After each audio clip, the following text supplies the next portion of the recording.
Hi everybody and welcome to our panel discussion where we'll be discussing some of the things about liberalism being mentioned by PG3 about IR talks. Me and my colleagues here will be discussing some important aspect of liberalism, mainly key events, connection to IR, and the current relevance and institution in Papua New Guinea.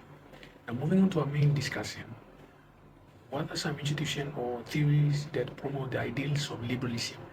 We do have some institutions that upholds with the idea of liberalism.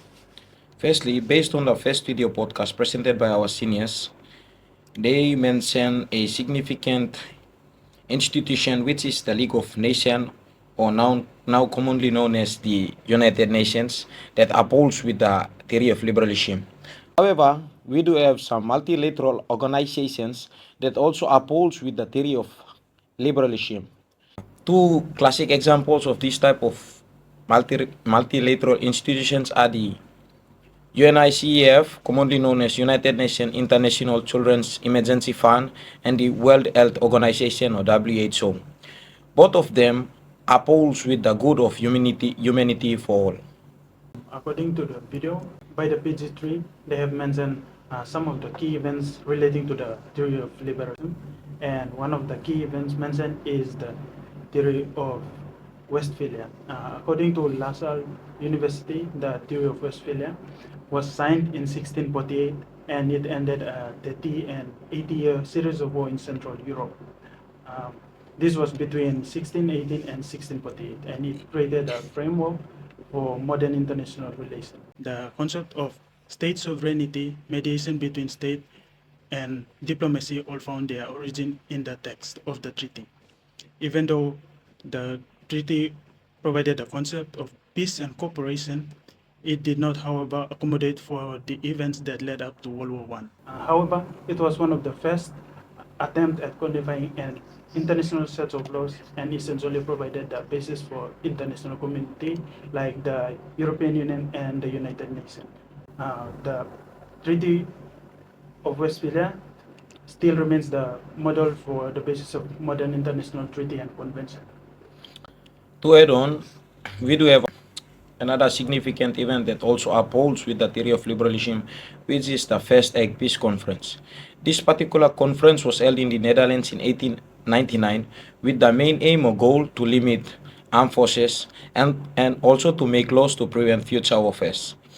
Unfortunately, this particular conference was not a success in a sense where some of its main agendas were not being met.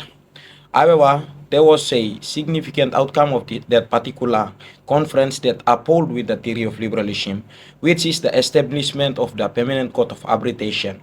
This particular court is an intergovernmental organization that provides a variety of dispute resolution services to the international community. And it also upholds with the liberal ideas such as peace, human rights, cooperation, and so forth.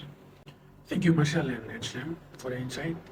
Now, apart from the Treaty of Westphalia being mentioned, do we have another treaty that promotes the ideals of liberalism? Yes, it will be more interesting to know more about the other treaty that was called the Treaty of Versailles.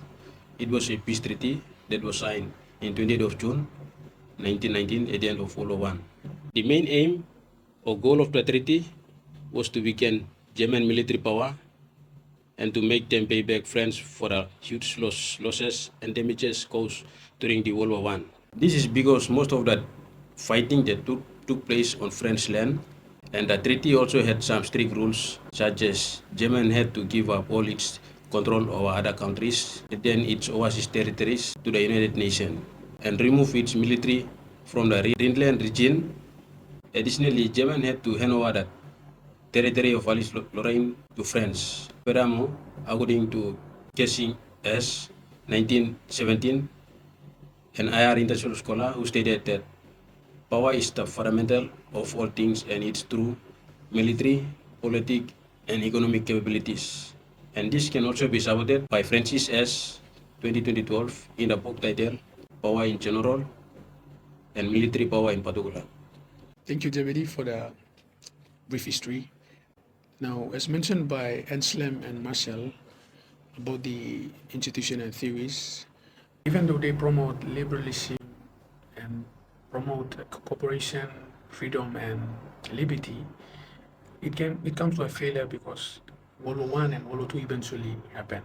Now, moving on to a local context in terms of Papua New Guinea, do we have a international organization or institution that promote liberalism in Papua New Guinea? Yes, there are. One example is the United Nations Development Program. Its main purpose is to help the country achieve the 17 Sustainable Development Goals set by the UN by promoting peace, inclusive governance, and justice. Two examples of UNDP projects include sustaining peace through economic empowerment and creating conditions for peace. These two aim to support early-stage entrepreneurs by providing education, mentorship, and infrastructure to help establish viable micro, small, and medium enterprises. And two, it aims to coordinate humanitarian development, preventing conflicts, and addressing humanitarian relief.